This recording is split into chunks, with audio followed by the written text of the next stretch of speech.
The battlefield had gone silent. Not the silence of peace, but the silence that comes after slaughter, the kind that presses against the ears like water, broken only by the distant crackle of dying fires and the whisper of ash falling like black snow.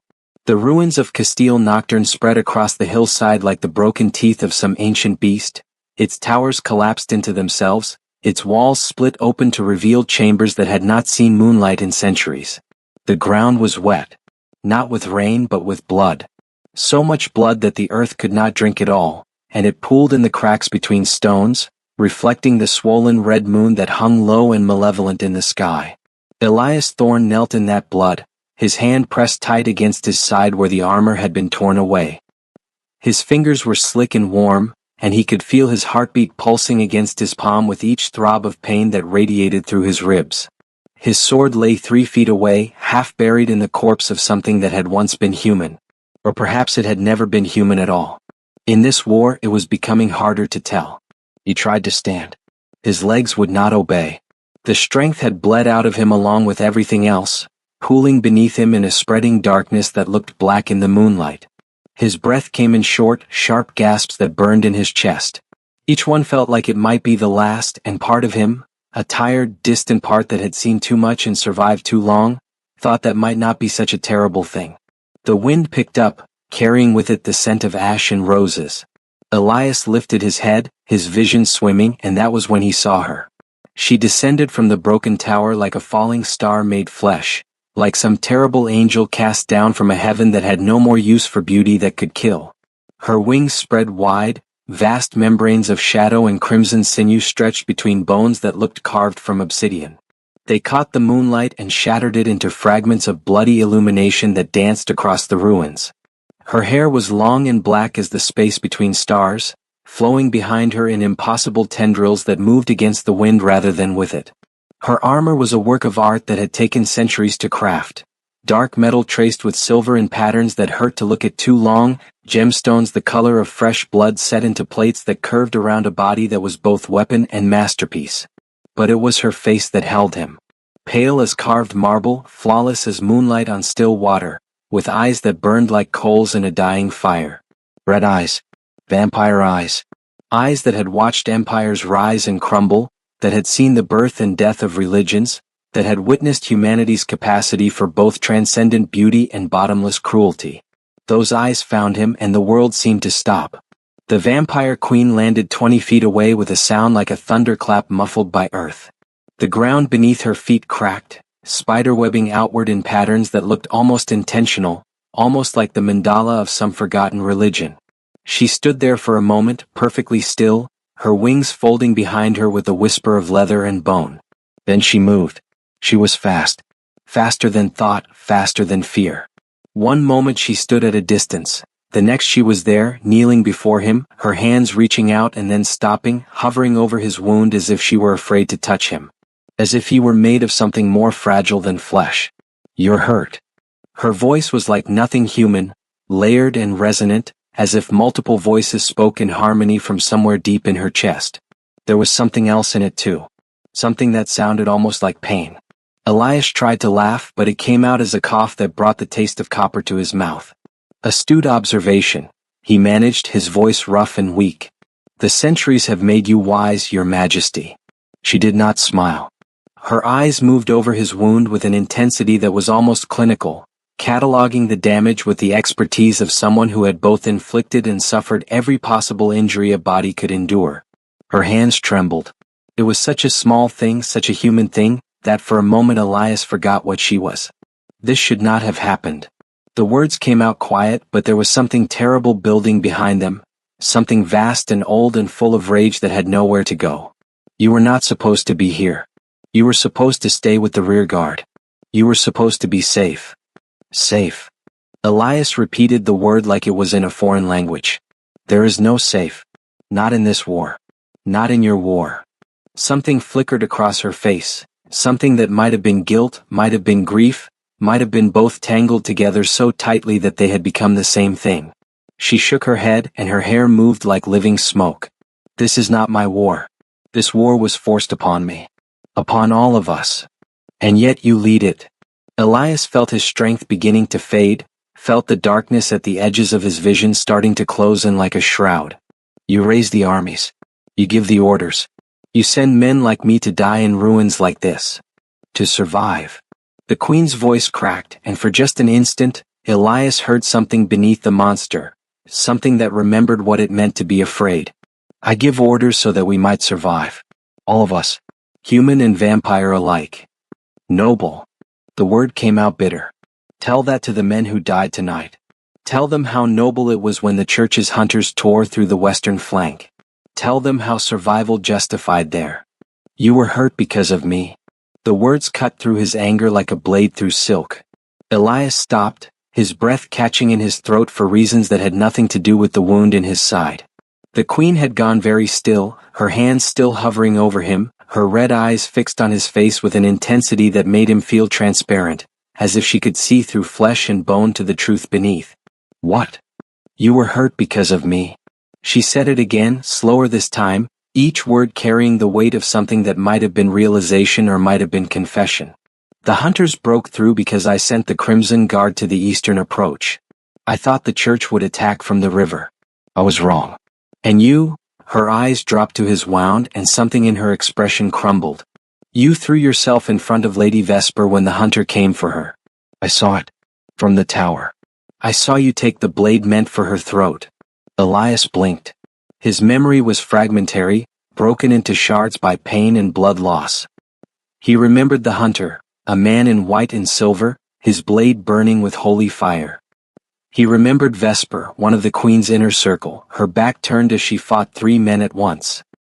He remembered seeing the hunter's blade coming down, remembered his body moving before his mind could catch up, remembered the burning cold as blessed steel punched through his armor and into his flesh.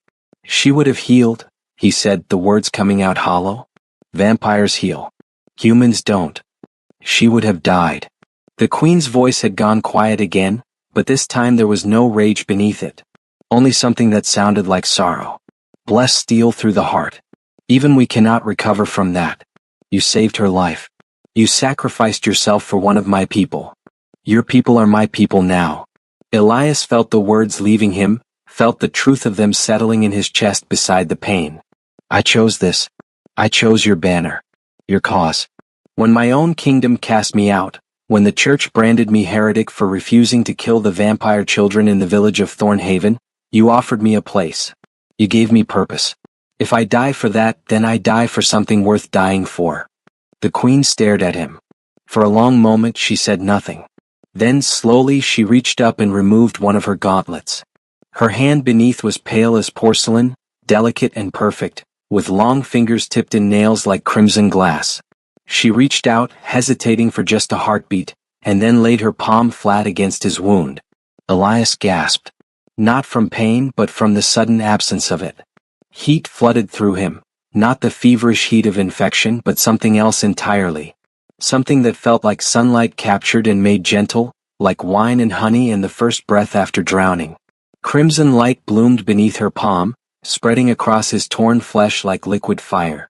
He felt his skin knitting together, felt the severed muscle reweaving itself, felt bones that had been cracked straightening and fusing whole. The magic sang. It moved through him in waves, each one carrying memories that were not his own.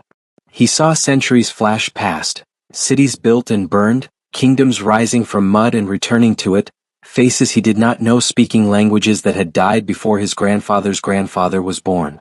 And through it all, like a thread of crimson running through darkness, he saw her. The queen. Alone.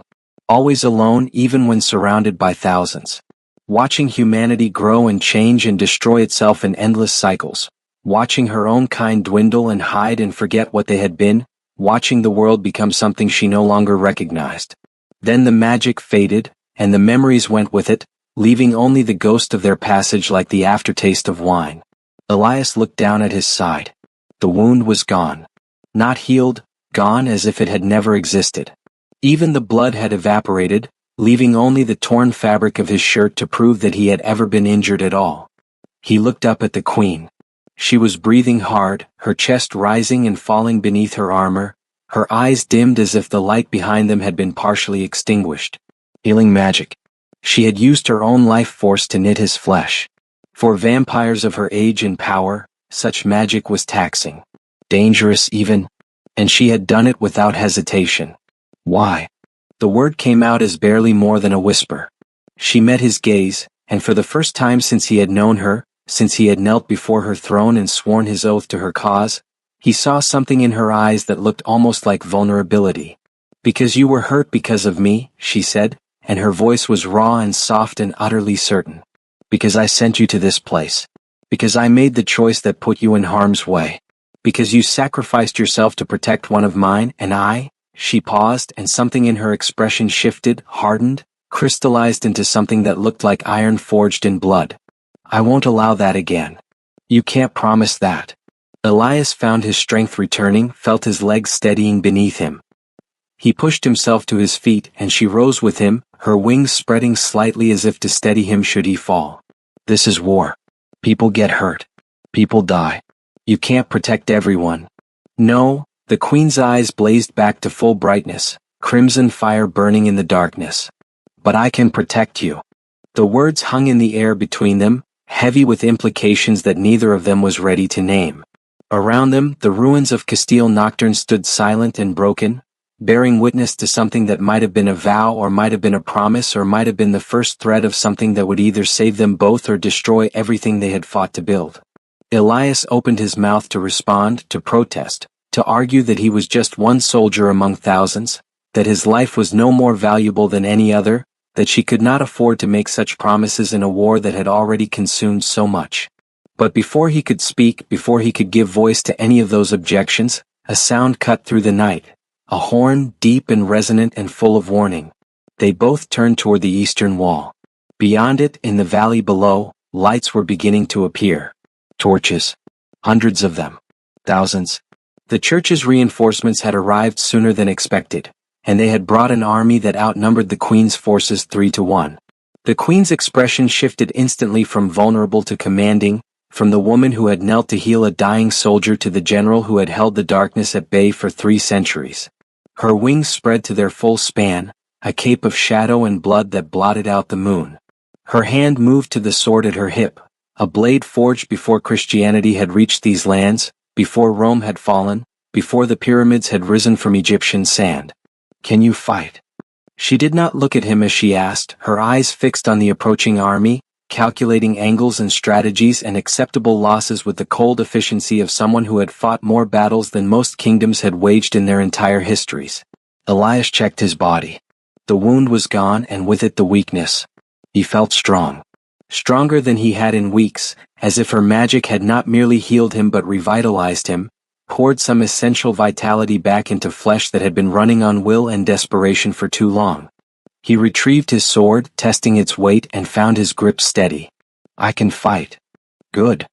The queen's voice had taken on that layered quality again, the sound that made it clear she was speaking not just to him but to something larger, to her army, to her people, to the night itself. "Then stay close to me." "What I said before?" She paused, and for just an instant she glanced back at him, and there was something in her eyes that made his breath catch. "I meant it. You don't leave my sight. Not tonight. Not ever again." Before he could respond, she launched herself into the air, her wings catching the wind and propelling her upward with a force that created a shockwave in the dust below. Elias felt himself lifted, caught in some invisible current of her magic, and then he was rising too, drawn up into the sky behind her like flotsam in the wake of some vast ship. They soared over the ruins, over the broken walls and shattered towers, and Elias had a moment to see the full scope of what remained of the queen's forces. They were so few. Barely 300 fighters, a mix of vampires, humans who had defected from their own kingdoms, and stranger things, creatures from the deep forests and high mountains who remembered when the world had been wild and who had no love for the church that had hunted them to the brink of extinction. They stood among the ruins, weapons drawn, facing an army that stretched from horizon to horizon like a sea of torchlight and steel. It should have been despair. It should have been the moment when even the bravest hearts broke and ran. But as the queen descended into the center of her forces, as her wings spread and her voice rang out across the broken stones, something else happened instead. "Children of the night." Her words were thunder and music, were a war cry and a hymn all at once. Children of the old world and the new. They come for us with fire and faith, with steel blessed and prayers spoken, with the certainty of those who believe themselves righteous. She turned, her cape swirling around her, her sword raised high so that it caught the moonlight and threw it back in crimson fragments. But we know the truth. We know that righteousness without mercy is just cruelty wearing a halo. We know that faith without compassion is just fear dressed in ceremony. And we know that we are not the monsters they claim we are. A roar went up from her forces, human throats and inhuman both, a sound of defiance that echoed across the valley and made the approaching army falter in their advance. Tonight they will try to break us. The queen continued, her voice rising higher, carrying further, infused with magic that made every word resonate in the chest like a second heartbeat. They will try to drive us from these ruins, to scatter us into the darkness, to erase us from history as they have erased so much else. But I make you this promise. She paused, and her eyes found Elias standing among the crowd, and something passed between them that no one else could see, a shared understanding of what promises meant, what they cost, what they required. I will not allow it. Not one more. Not tonight. Not while I still draw breath and have strength to stand. You are mine to protect, and I swear on blood and bone and the name I bore before I was made what I am, I will see every one of you live to see the dawn. The roar that followed was deafening. Elias found himself shouting with them, his sword raised, his voice joining the chorus of the damned and the defiant. And in that moment, standing in the ruins of a castle that had stood for 1,000 years, surrounded by those that the world had cast out and condemned, he felt something he had not felt since the church had burned his home and murdered his family for the crime of sheltering a vampire child from the sun. He felt like he belonged. The battle began with arrows. They came from the approaching army in waves, thousands of shafts arcing through the night sky like steel rain. The queen's magic flared, and a barrier of crimson light bloomed above them, a dome of translucent energy that caught the arrows and burned them to ash before they could fall. But the effort cost her. Elias could see it in the way her shoulders tightened, in the faint tremor that ran through her wings. Shields up. Someone shouted, Vesper, the vampire noblewoman Elias had saved, her voice clear and commanding as she raised her own weapon. Mages to the front. Counter their priests. The battle formation shifted. Those with magic moved forward, hands already weaving patterns in the air that pulled at the fabric of reality itself. Elias found himself pushed toward the center, toward where the queen stood directing her forces with gestures and short, sharp commands. He tried to move to the flank to take his place with the other human soldiers, but each time he moved away, he felt a subtle pull, a gentle but insistent force that guided him back toward her. She had meant what she said. She was not going to let him out of her sight. The church's army reached the base of the hill and began their ascent. They moved in tight formations, shields locked, their armor gleaming with holy wards that made the vampires hiss and recoil even from a distance. At their front walked the paladins, warriors who had undergone the church's most sacred rites, whose bodies had been infused with divine magic that made them nearly invincible, nearly incorruptible, nearly unstoppable. Nearly. The first line of paladins hit the queen's outer defenses like a wave hitting a cliff. The sound was tremendous, steel on steel, flesh on stone, magic on faith. Spells erupted in cascades of color, blood sprayed in arterial arcs, men and women and creatures beyond naming fell screaming or silent or simply ceased to be, unmade by forces they barely understood. The night air filled with smoke and the stench of burning flesh and the terrible music of war. Elias fought. He moved through the chaos with the sword that the queen had given him months ago, a blade forged by vampire smiths from steel that had drunk the blood of stars. It cut through blessed armor like parchment, turned aside holy magic like water, and sang in his hands with a voice that was almost alive. He fought beside creatures he had been taught since childhood to fear and hate. Vampires with eyes like rubies and fangs like daggers, werewolves who wore human skin until the moment they didn't, fey warriors who moved like wind and struck like lightning. And through it all, he felt her presence. The queen never left his side. Even when she soared above the battle, raining death upon the church's forces with magic that turned men to ash or stone or memories that faded before they hit the ground, even then he felt her attention on him, a weight like sunlight or a hand on his shoulder. Twice a paladin broke through the line and came for him, and twice the queen was there, descending like divine wrath itself, her sword opening throats and splitting armor and sending holy warriors to meet the god they claimed to serve. "I told you to stay close," she said after the second time, not even breathing hard despite the carnage she had just inflicted. Her armor was splashed with blood, some of it likely her own, and her eyes burned with battle fury. But when she looked at him, when she checked him for injuries with that same hovering gesture she had used before, the fury dimmed into something else. Something almost tender. "I was close," Elias argued, parrying a blow from a church soldier and running him through in one fluid motion. "I was right here. Not close enough." She caught his wrist, and suddenly they were moving, her wings carrying them both up and away from the main battle, landing on a section of broken wall that gave them a vantage point over the entire field. "Look." He looked. The battle was not going well. For every church soldier they felled, 2 more took his place.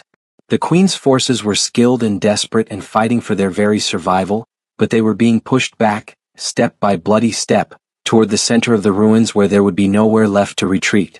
"We can't hold," Elias said, the words bitter as ash in his mouth. "Not against these numbers." "No," the Queen's voice was quiet. "We cannot hold. But we do not need to hold. We need to survive until the signal." "What signal?" She smiled. It was a terrible smile, full of secrets and strategies and plans laid months in advance. "You are not the only one who knows how to sacrifice for the greater good, Elias Thorne." Before he could ask what she meant, the eastern sky lit up. Not with dawn, it was still hours until dawn, but with fire.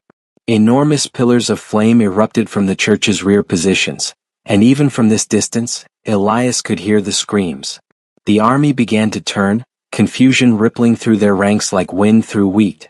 Their supply lines were burning. Their siege engines were exploding. Their reinforcements were under attack. The Black Hawks, Elias breathed recognition dawning. The Queen's elite strike force, 200 of her deadliest warriors, who had been conspicuously absent from tonight's defense. "You sent them around?" 3 days ago. The Queen's smile widened. While the church was mustering their forces, bragging about how they would finally destroy the vampire queen and her monstrous army, my hawks were moving through the underground rivers that run beneath this valley. While their priests were blessing their weapons and their paladins were making their oaths, my people were positioning themselves behind enemy lines. And now, the church's army broke. Not all at once, but in sections as units turned to face the new threat and found themselves caught between 2 forces. Confusion became panic, panic became rout, and within minutes the organized assault had dissolved into chaos. "Now we finish it." The Queen's wings spread and she rose into the air, her voice booming across the battlefield with supernatural volume. "Forward. Drive them back. Show them that we do not die quietly. Show them that we remember every village they burned, every child they murdered, every innocent life they took in the name of their righteous crusade. Tonight we show them what it means to make monsters out of those who only wanted to live." The tide turned. The Queen's forces, bolstered by hope and fury, surged forward. Elias found himself swept up in the charge, his sword wet with blood that was not his own, his voice joining the war cry that seemed to shake the very foundations of the earth. They drove the church's army down the hill, past the ruins into the valley where the Black Hawks were waiting. It became a slaughter. Not one that Elias took pleasure in, he had seen too much death to take pleasure in any of it, but one that was necessary. The church had come to commit genocide. They had brought an army large enough to wipe out every vampire, every human sympathizer, every creature that had sought shelter under the Queen's banner. If they had won tonight, if they had broken through the defenses and overwhelmed the ruins, there would have been no mercy. No prisoners.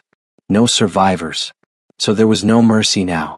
The battle raged until the moon began to set, until the sky in the east started to lighten from black to gray. The church's forces, what remained of them, broke entirely and fled into the forest, abandoning their weapons and their wounded in their desperation to escape. The Queen let them go. Not out of mercy.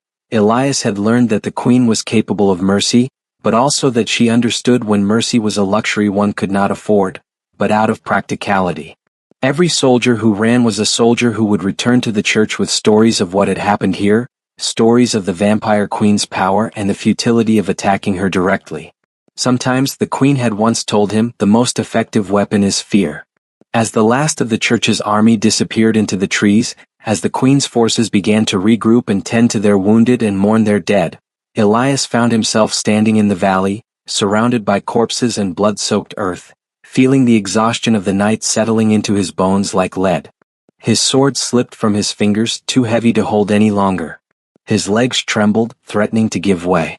Then she was there. The queen landing beside him with barely a sound, her wings folding back as she reached out to steady him. Her hands gripped his shoulders, and he felt that same warmth from before, that gentle infusion of strength that kept him on his feet. "Enough," she said, her voice soft again, the battle fury gone from it. "You've done enough." "Did we win?" The words came out slurred, exhaustion making it hard to think. "We survived." She looked around at the battlefield, at the dead and dying, at the ruins of Castile Nocturne still standing on the hill behind them. In this war, survival is victory. Elias wanted to argue, wanted to point out that survival was not victory, that they had merely postponed their destruction, that the church would come again with more soldiers and more paladins and more holy fire. But he was too tired. Too tired to argue, too tired to think, too tired to do anything but stand there and let the queen hold him up. "Come," she said, and her wings wrapped around them both, a shelter from the coming dawn. "Let me take you somewhere safe." She lifted him into her arms, and he should have felt embarrassed, should have protested that he was a soldier and could walk on his own, but he couldn't find the energy. She carried him up the hill, back through the ruins into the depths of the castle where the sun could not reach. The throne room was mostly intact, its vaulted ceiling still standing despite the battle that had raged outside. She set him down on the steps leading up to her throne, then sat beside him, close enough that their shoulders touched. They sat in silence for a long time. Outside, he could hear the sounds of her people beginning the grim work of cleaning up after battle. The wounded being carried to safety, the dead being gathered for burial or burning, depending on what they had been in life. Weapons were collected, armor repaired, defenses rebuilt. The war continued as it always continued in the space between battles. "You were right," the queen said finally, breaking the silence. Her voice was quiet, thoughtful, almost human. "About not being able to protect everyone. I cannot. I have tried for 300 years and I have failed more times than I can count. I have watched so many die. So many who trusted me, who believed in me, who thought that following me would lead them to safety." She turned to look at him, and her eyes were no longer burning with power or fury or any of the things that made her seem like something beyond mortal ken. They were just eyes. Tired eyes. Sad eyes. "But I can protect you. I will protect you. Because you are different." "Different how?" Elias asked, though part of him already knew the answer, had known it since she knelt beside him in the blood and ash and healed his wound with her own life force. "You are the first person in 200 years to sacrifice yourself for one of my people without hesitation," she said. "Not out of obligation or fear or even loyalty, but simply because it was the right thing to do. You saw Vesper about to die, and you did not see a vampire or a monster or something to be feared. You saw a person. And you chose to save her, even though it meant your own death." She reached out and took his hand, her pale fingers wrapping around his blood-stained ones. "I have spent centuries trying to convince the world that we are not monsters. That we can coexist. That we deserve to live. And in one moment, you proved what I have been trying to prove for longer than your civilization has existed." Elias looked down at their joined hands. Her skin was cool against his, but not cold. Not dead. Just different. "I don't understand." "I know." She smiled, and it was a sad smile, a smile that carried the weight of centuries. "But you will. In time you will understand what you represent. Hope. Change. The possibility that this war does not have to end in genocide. The possibility that humans and vampires can be more than enemies. The possibility that I have not been fighting for nothing all these years. That's a lot of weight to put on one soldier," Elias said, trying to inject some levity into his voice and failing. "Yes." She squeezed his hand. "Which is why I will protect you. Not just because of what you represent, but because—" She hesitated, and for the first time since he had met her, she looked uncertain. Vulnerable. "Because when I saw you dying in the courtyard, when I saw the blood and knew that you had been hurt because of my decisions, something inside me broke. Something I thought had died centuries ago. And I realized that I cannot lose you. I will not lose you. Not to the church, not to this war, not to anything. I swear it. Elias felt something shift in his chest. It was not love. Not yet, not quite. It was too new, too raw, too complicated by the circumstances of war and the difference in what they were. But it was the seed of something that might become love, given time and nurturing and the slim chance that they might both survive long enough to see it grow. Then I swear the same, he said, the words coming out before he could think them through. I will not let you face this war alone. I will fight beside you, protect your people, stand with you against whatever comes. And when you fall, she opened her mouth to protest, but he continued, his voice firm. Because we both know that even you can fall, even you can be overwhelmed. When that happens, I will catch you. I will pull you back from the darkness. I will remind you why we're fighting. That is my oath to you. The queen stared at him, her red eyes wide, something that might have been tears gathering at their corners, though he knew vampires could not cry. Not really. Not the way humans did.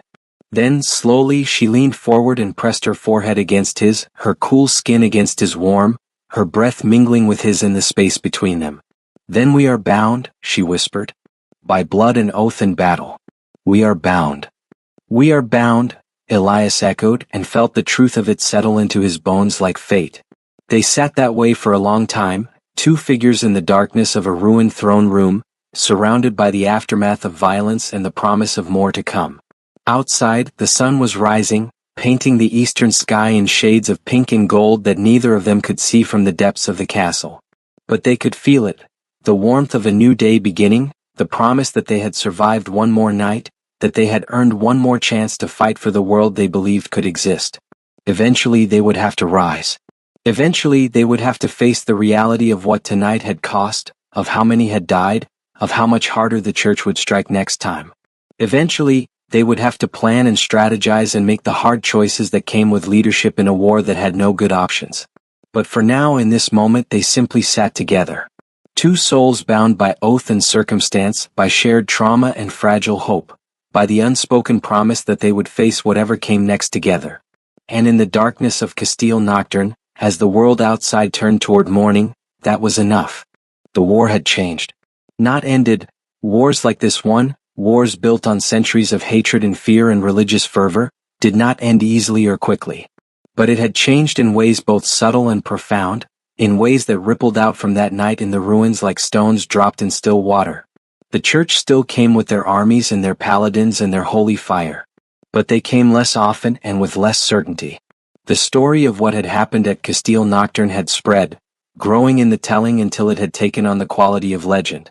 They spoke of the vampire queen who had healed a dying human with her own life force, who had sworn to protect him at any cost.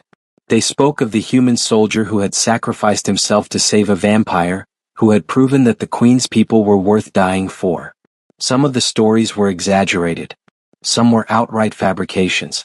But the core truth remained, and that truth was more dangerous to the church's crusade than any army. The monsters were not monstrous. They were people. Different, perhaps. Frightening, certainly. But capable of the same loyalty, the same sacrifice, the same capacity for both good and evil as any human. And if they were people, then maybe they did not deserve to be exterminated. It started small. A village on the western border that refused to provide soldiers for the church's next campaign. A lord who publicly questioned whether the crusade was truly righteous. A priest who stood before his congregation and asked if perhaps God's mercy extended even to those who walked in darkness. Each act of defiance was punished, but each punishment created more questions, more doubts, more cracks in the facade of certainty that the church had built over centuries. The queen's forces grew. Not dramatically, the decades of propaganda and persecution could not be undone in months, but steadily. Humans who had lost faith in the church's methods found their way to her banner. Vampires who had been hiding in the shadows, trying to survive alone, came out of their sanctuaries and joined her army. Other creatures, sensing a shift in the balance of power, made their allegiances known.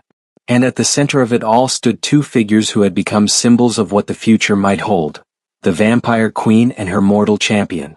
They fought side by side in every battle, she with her ancient power and terrible grace, he with his blessed blade and unwavering loyalty. She kept her promise. He never left her sight, never faced danger alone, never went into battle without her presence either beside him or above him or somewhere nearby. And he kept his. When the weight of centuries threatened to crush her, when the deaths of her people cut too deep, when she stood on the edge of despair and wondered if any of this was worth it, he was there to pull her back, to remind her of why they fought, to show her that hope was not just a memory of something she had lost long ago. They never spoke of what existed between them. It was too complicated, too fragile, too dangerous to name. The war left little room for anything as human as romance, as gentle as love. But it was there nonetheless, growing in the spaces between battles, in the quiet moments when she would check his wounds with that same hovering gesture and he would catch her hand and hold it until she smiled.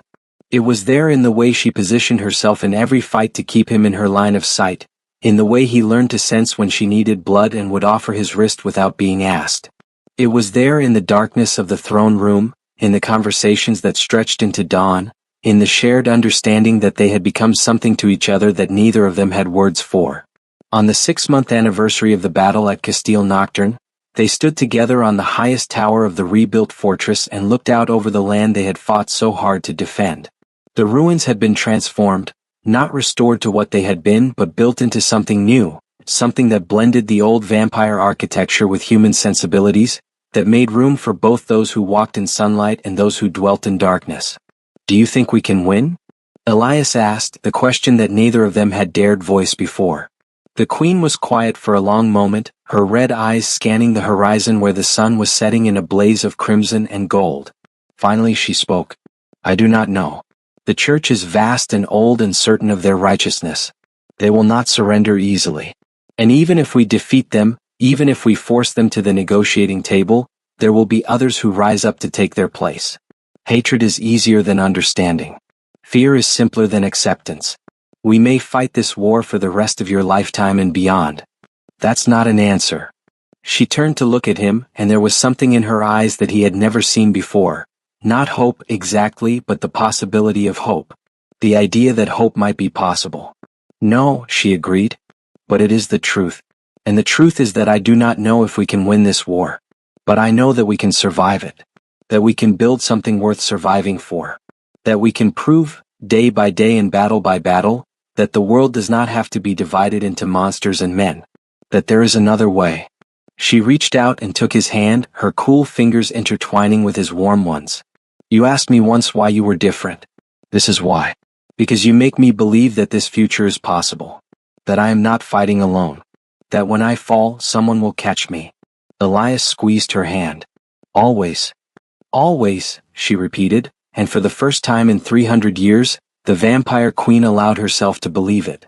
Behind them, the sun sank below the horizon, and the stars began to emerge from the velvet darkness of the sky. The war continued. It would continue for years, perhaps decades, perhaps longer. But in that moment, standing together on the tower of Castile Nocturne with their hands joined and their oaths binding them to each other and to the cause they both believed in, they were not afraid. They had survived. They had each other. And sometimes, in a world torn apart by hatred and fear, that was enough to change everything. The Crimson Oath had been spoken, and it would not be broken.